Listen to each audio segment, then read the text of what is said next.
Ken Pyle with Vioti, and we're here at the WTA's annual convention, right, their conference, and we're with Mark Gailey, the new president, Kelly Worthington, and Derek Owens.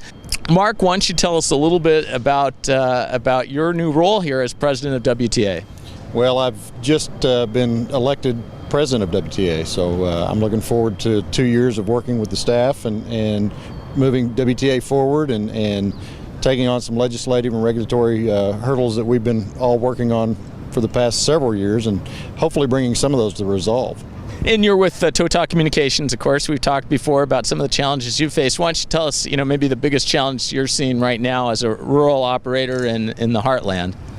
The biggest challenge we're seeing right now in rural America, or at least where we're at, is the idea that consumers, if they live in rural, should have to pay pay their freight for the services they get.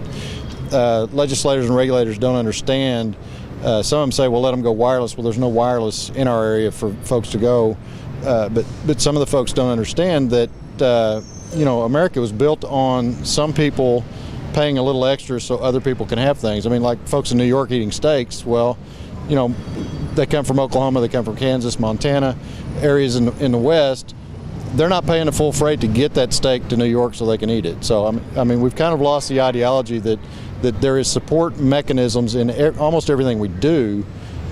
Somebody's paying a little bit more freight, like in insurance. My car rates are a little bit higher than they would have to be just so my kids could have coverage, because they're not necessarily the safe drivers.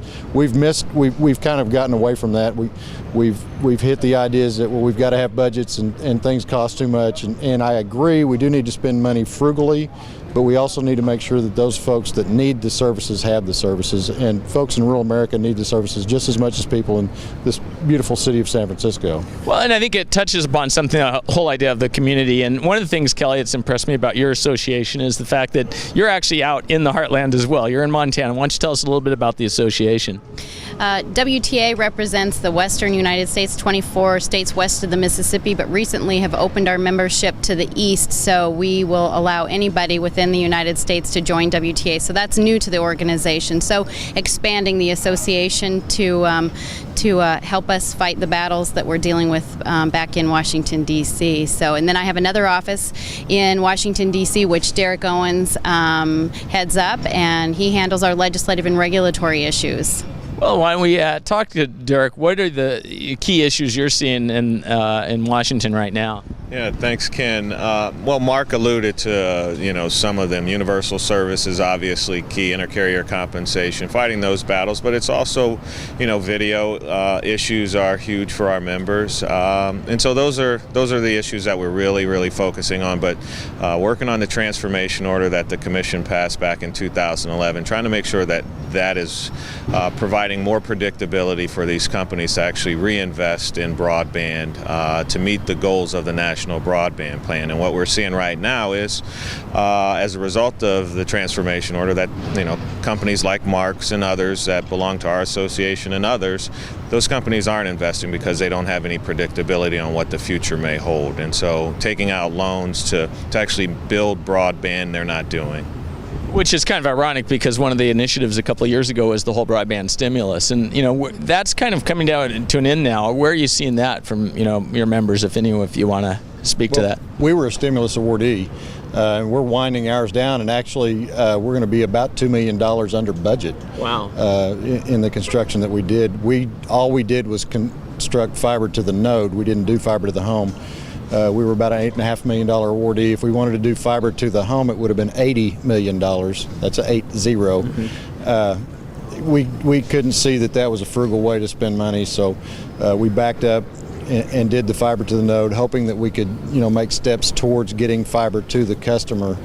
But again, broadband was what they said they wanted, and many of us have been trying to provide it. But when the funding gets capped or cut, then it's very difficult to provide the services that our consumers need and want. And unlike other companies, I go to church, I go to school, I go to the grocery store with my customers, and they hit me up all the time. When are you going to do this? And even neighboring customers that are served by a much larger carrier, and we won't name any names, but I get neighbors saying, hey, when are you going to be able to serve us? And I'm like, I'm working on it, but right now my hands are kind of tied. I could, but you couldn't afford it if I served you. So.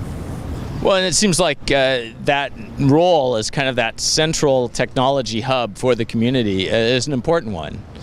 Oh yeah, our school systems, there's not a month goes by that I don't get hit up for some sort of support for something that the school's doing, whether it's sport activities, whether it's an education activity, a band activity.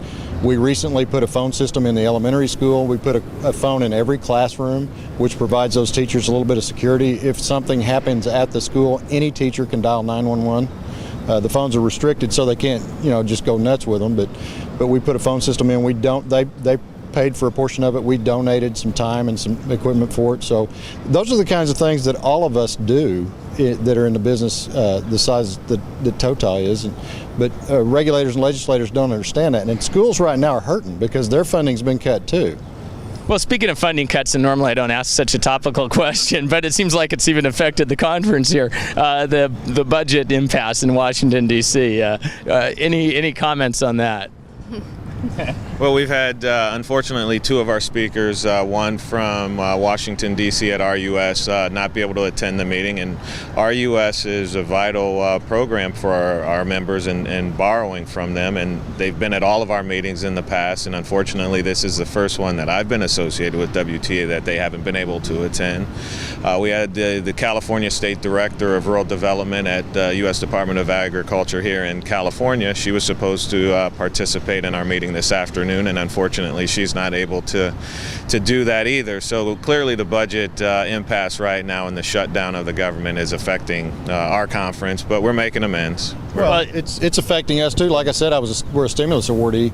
We just filed some recovery. We've paid some contractors. Now we're sitting in limbo waiting for the funding to come back because RUS has been basically shut down, so they're not sending out any funds for the loans and the grants, even though the money's already been spent.